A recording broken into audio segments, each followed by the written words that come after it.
welcome to the Atheist Experience. I'm your host, Matt Delaney. Join me this week again. Great to open right now. And Bill on the line? Yeah. How you doing, Bill? Doing well. What do you think about the new state law that Bible classes will be taught in high school? Do you think that's a good idea or a bad idea? As long as they're not promoting the religion. If it's like, for example, there's some courses that are taught from a literary standpoint. I personally don't have a problem with it. I think it affects literature in a big way. When I was very young, I read the Bible, and it did help me with my understanding of a lot of literature. I've been a proponent of teaching the Bible as literature and potentially other uses as long as there's no proselytizing in public schools forever. I do, however, have a problem with what the school board just did. What they did was say, we're going to require schools in Texas to offer a Bible course as an elective. Now, from a financial and realistic perspective, that puts an undue strain on some schools. But they also did not establish any curriculum or any guidelines for this, leaving that up to the schools. This was their way of making sure that the school board itself didn't broach the First Amendment and violate church-state separation. Now what you've got is you've got an unenforceable situation with no guidelines, no oversight, and you're basically saying you're all required to teach some Bible course. You figure it out. That's the wrong way to go about it, and so I oppose what they've done now. Well, the reason I think personally that they did it that way was to prevent the attention that would be brought to the same teachings of what they call science in regards to evolution. So they teach evolution, okay, and they have actual books that have been approved by the State Board of Education that is valid to be, or it has been okay to be used to teach these kids about evolution.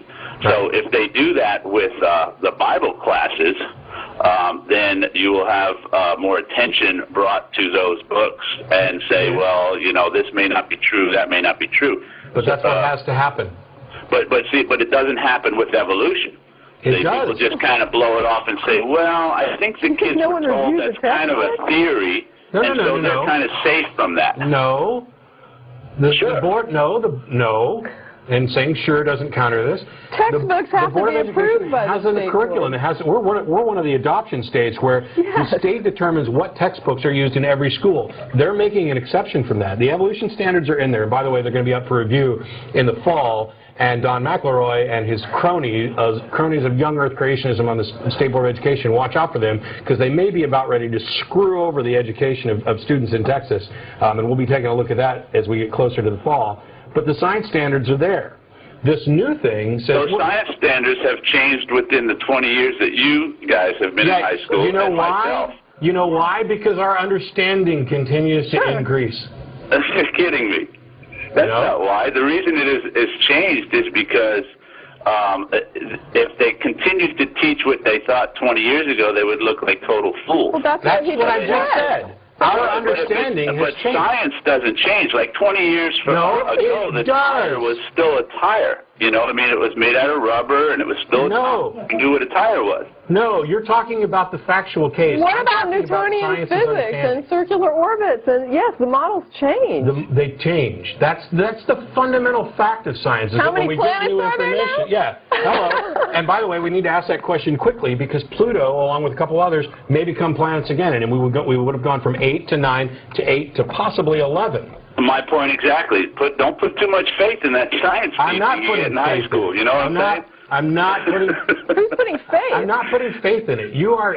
I'm not putting faith in it. I consider it as a theory from the start. I'm not considering it as science going, well, I'm gonna base my whole existence on the fact that I evolved from a fish. And so I'm not much credibility into the theory of evolution, but because it's some kind of state approved book, I all of a sudden have to consider it as evidence and science. From a scientific community standpoint, that I can go and have a debate and feel like this is strong evidence that we evolved from a fish, and I'm gonna teach a whole generation of kids that that's what it is, and then 20 years later it's the truth. You're done. It's evolution isn't just a theory. Evolution is a fact. Change over time is a fact. The theory of evolution by natural selection is the model that describes the process. That is constantly refined. It's possible, although almost absurdly unlikely, that we may eventually find information that drastically overturns the theory of evolution by natural selection. Highly unlikely. And the reason for that is because we're continuing to increase our understanding, and all the evidence builds on and supports what we have before. The science standards change in part for political reasons and religious reasons when there's opposition, but because the understanding of the world is constantly changing. Science is a process. The best current explanation is the one that is most reliable. And if you don't think so, and if you're dismissive, then you should have tuned in for the first couple of minutes of the show when I talked about how science took us to the moon 39 years ago today.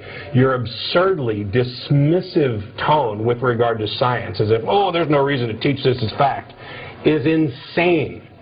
It would be the same as saying, there's no reason to say if we teach students that if we drop a pin it's going to fall, because, you know, we don't know everything about gravity or how it works. Yeah, that's the process. That's right. The scientific process, is to come up with that understanding. Science standards do change. The books change. Our understanding changes. Yours evidently does not.